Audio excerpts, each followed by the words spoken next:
Pravin nonstop નેશનલની શરૂઆત કરીએ તે પહેલા દેશ અને દુનિયાના મહત્વના સમાચાર જોઈએ અમારા એઆઈ એન્કર આસ્થા સાથે।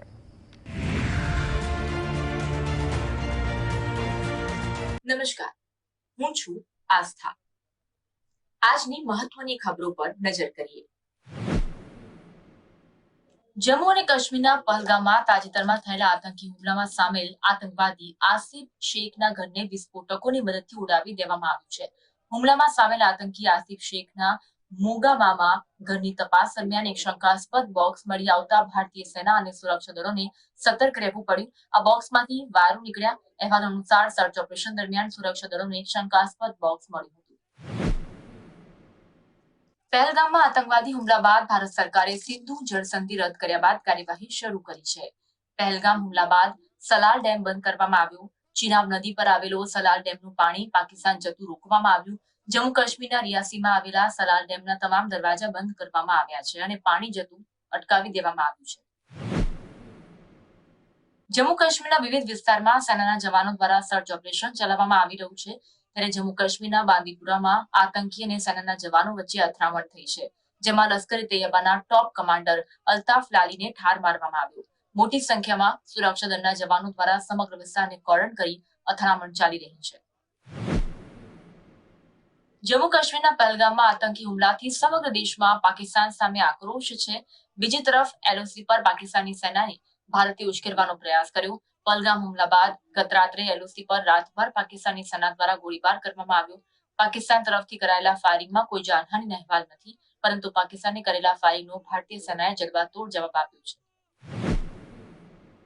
જમ્મુ કાશ્મીરના પહેલગામમાં થયેલા આતંકી હુમલાની ઘટના બાદ જે સ્થળે આતંકી હુમલો થયો તે બેસરણ ઘાટીમાં સઘન સુરક્ષા વ્યવસ્થા ગોઠવવામાં આવી। સીઆરપીએફના જવાનો દ્વારા સમગ્ર વિસ્તારમાં સર્ચ ઓપરેશન કરી દેવામાં આવ્યું। બેસરણ ઘાટી ઉપરાંત બજારના વિસ્તારમાં પણ સઘન બંદોબસ્ત ગોઠવી દેવામાં આવ્યો। પહેલગામ આતંકી હુમલા બાદ રાહુલ ગાંધી આજે જમ્મુ કાશ્મીરની મુલાકાત લીધી। તેમણે હુમલામાં ઘાયલ લોકો સાથે મુલાકાત કરી તેમજ મુખ્યમંત્રી અને એલજી સાથે પણ મુલાકાત કરી। રાહુલ ગાંધીએ મુલાકાત દરમિયાન કહ્યું, હું અહીં પરિસ્થિતિ જોવા આવ્યો છું। જમ્મુ અને કાશ્મીરના તમામ લોકોએ આ હુમલાની નિંદા કરી છે। તેમણે દેશનો સંપૂર્ણ ટેકો છે। પહેલગામ આતંકી હુમલાને લઈ સમગ્ર દેશમાં રોષ છે। ત્યારે મોહન ભાગવતે હુમલાને લઈ નિવેદન આપ્યું, ધર્મ પૂછીને હત્યા કરવી નિંદનીય બાબત છે। હિન્દુ ક્યારે પણ આવું નહીં કરે। આ સમય છે કે આપણે તમામ લોકો એક થઈને બતાવવું છે કે દેશ મજબૂત અને તમામ ધર્મ જાતિના લોકો એક સાથે છે। રાષ્ટ્રીય સ્વયંસેવક સંઘના વડા મોહન ભાગવતે વધુમાં કહ્યું, આ લડાઈ ધર્મ અને અધર્મ વચ્ચે છે। આપણે દેશ કેટલો શક્તિશાળી છે તે બતાવવાનો સમય હવે આવી ગયો છે। પહેલગામ હુમલાને લઈ સંયુક્ત રાષ્ટ્રે ચિંતા વ્યક્ત કરી। સંયુક્ત રાષ્ટ્રના સેક્રેટરી જનરલ સ્પોક્સ સેફ્ટને ઘટનાને લઈને કહ્યું છે, અમે પરિસ્થિતિને ખૂબ જ નજીકથી અને ચિંતા સાથે જોઈ રહ્યા છીએ। 2 દિવસ પહેલા 22 તારીખે જમ્મુ કાશ્મીરમાં થયેલા આતંકી હુમલાની અમે સ્પષ્ટ રીતે નિંદા કરી છે, જેમાં નાગરિકો માર્યા ગયા હતા।